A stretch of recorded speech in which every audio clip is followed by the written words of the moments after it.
hay-adda Green Watch Trust ayaa maanta magaalada Muqdisho ka hirgelisay barnaamij dugsiyada cagaaran Green Schools Program. waa mashruuc loogu talagalay in dugsiyada looga dhigo kuwa deegaan ahaan bilicsan si ardayda Soomaaliyeed ay u helaan goobo waxbarasho oo doog iyo nadiif ah iyo in sare loo qaado wacyigelinta ku aadan daryeelka deegaanka iyada oo la siinayo casharro quseeya deegaanka. maanta waxaa ka faa'iideystay dugsiga hoose dhexe ee Yaasiin Cismaan ee magaalada Muqdisho. dugsiga Yaasiin Cismaan maanta waxaa lagu beeray ilaa 100 geed oo isugu jira geed mirood iyo kuwa la harsado. barnaamijkan ayaa ah mid isugu jira waxbarasho qusaysa caafimaadka, fayadhowrka biyaha, nadaafadda, dhirbeeris, wacyigelin iyo waxbarasho ku aadan deegaanka. mashruucan oo si mutadawacnimo ah ay u fulinayaan dhalinyarada hay-adda Green Watch Trust ayaa waxaa ka qayb qaadanaya 24 dugsi oo ku yaala gobolka Banaadir. celcelis ahaan ay dhigtaan 1400 oo arday. markii dhirbeeristu ay soo idlaatay ayaa dhalinyarada waxaa la weydiiyay markii ay sidoo kale qayb waxaa ka ahaa barnaamijkan tartan farshaxan oo dhalinyarada lagu ogaanayay hindisa maskaxeedkooda ku aadan farshaxanka.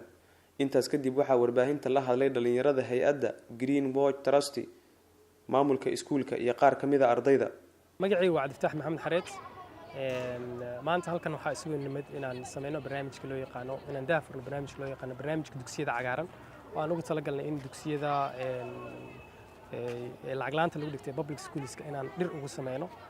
barnaamijka kaliya dhireen ma ahan, barnaamijka waxaa la socdo qaybo waxbarasho ah, wacyigelin ah, qayb ku saabsan nadaafadda iyo biyaha.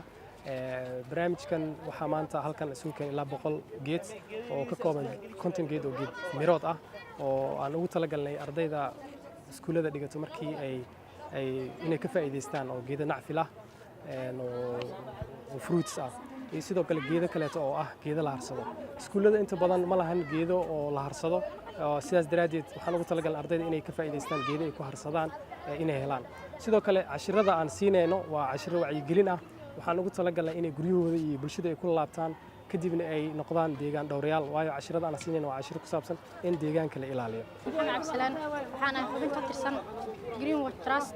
waxaan meeshaan maanta u imaanay si aan iskoolaha u gaarsiino abuurista dhirta cagaaran. waana filayaa inay ka faa'iideysan doonaan ardayda. waan rajaynayaa ardayda ku guuleysatay inaan abaalmarin siino. waan sii wadaynaa barnaamijka insha Allah. anigoo ah Xasan Jamaal Cadaan ahna maamulaha dugsiga hoose dhexe ee Yaasiin Cismaan. waxaa maanta nasiib wanaag u yeelan inay soo booqdaan dhalinyaro aad iyo aad ilaahay ugu maneystay aqoonta dhirta oo la yiraahdo Green Watch.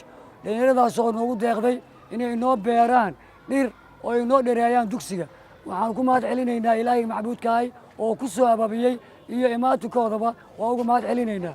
marka iskuulka Yaasiin Cismaan wuxuu ku yaalaa degmada Boondheere, wuxuu hoos tagaa wasaaradda waxbarashada.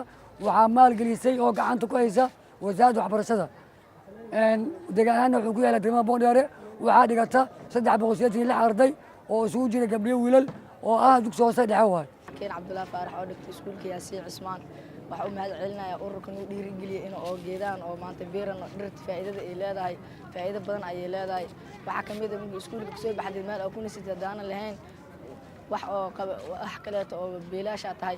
waxa la rabaa in dhirtaas oo hergashid oo dhirtaas oo lagu nastay waayeelka soo daana dhirtaas ay soo hergalayeen. waxyaalo badan ay leedahay waa caruurta kale oo soo nasanaan waa dhiganaa. anigoo magacayga Fadax Qaasim Axmed waxaan salaan qaas ah u tirayaa wariyaasha inta noo imaaday iyo deegaanka noloshiisa.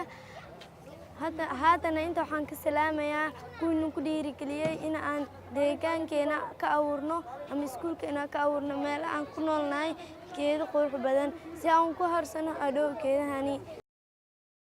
Ali Aadan Muumin, Goobjoog, Muqdisho.